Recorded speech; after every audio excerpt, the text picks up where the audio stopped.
is trauma in adoption? So trauma refers to a psychological and emotional response to an event or series of events that are distressing, harmful, or overwhelming in nature. And these events have the potential to disrupt an individual's sense of safety, security, and well-being, often leading to lasting emotional, cognitive, and physiological effects.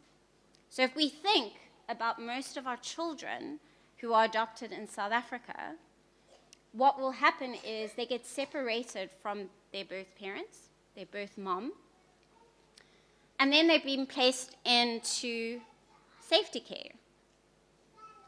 And sometimes then they come home to you as adoptive parents, but that's not everyone's story. Sometimes they have one or two safety parents, or they go into foster care. And so those separations continue to happen. And those bonds keep breaking. And so the child in question, which is a very normal response, is going, who do I trust? Who's going to meet our needs? Who are you? You are a stranger. How do I know that I can trust you? And that is where we need to show up. And so what happens with trauma is these experiences is that our body remembers them, even from infancy. Our children remember those separations, and their body is what holds it. And sometimes if you adopt older children, they will remember those experiences as well. And throughout our time as parents and adoptive parents, you will see this manifest in a variety of ways. It shows up in attachment. It shows up in behavior. It shows up in self-concept. How do I think about myself? How do I connect? It shows up in relationships.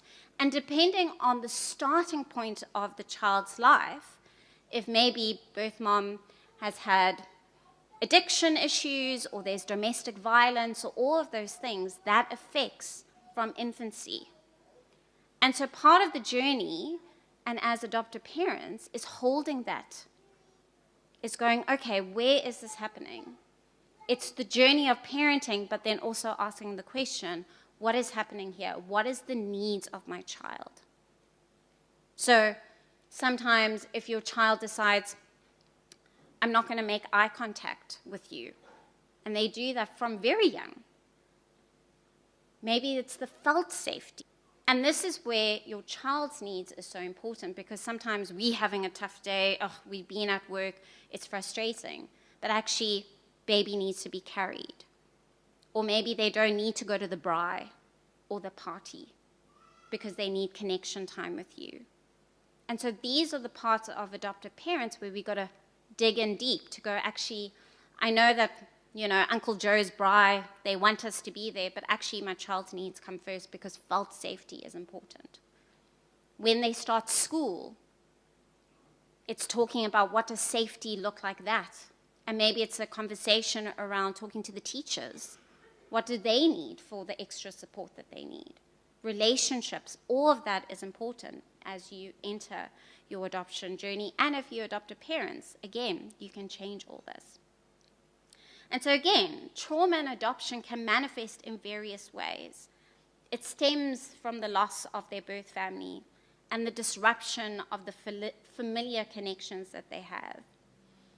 And so if we think about it, if I had an egg and I decided to throw the egg off stage, but I don't want that egg to break, what do I need to protect that egg?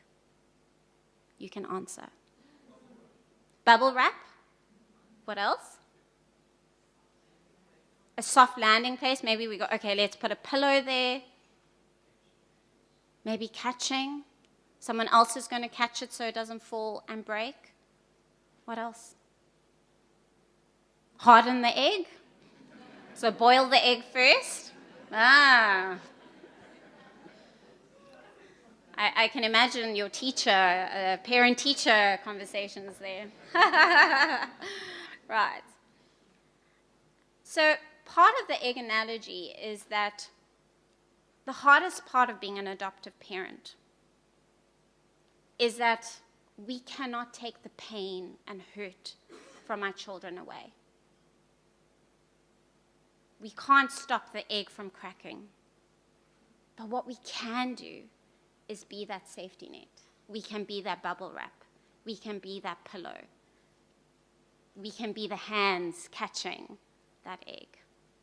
And those are the tools that we are going to learn today, is how do we ensure that even when our children, and it's not if, it's when, they have that pain, that hurt in their hearts, as they navigate life, that we are that soft landing space, that we have the tools, and we go, we are here in the messiness of it all. And that is part of deepening that connection. That is part of the relationship that we have with all of our children, is that we can talk about things, that you can come to me as mom and talk to me about your pain. I might not be able to solve it. In fact, I can't, but I'm here. I can hold your hand. And so today, during the talks, during the workshops, that's what we're doing. What are the tools that we need where we are going to feel uncomfortable?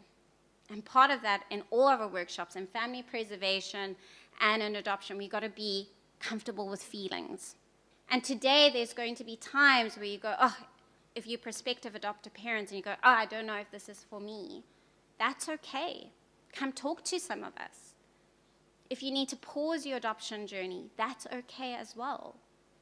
Because at the end of the day, it's about the egg, it's about the child. So sometimes we need to walk away and go, what are the tools that I need to do?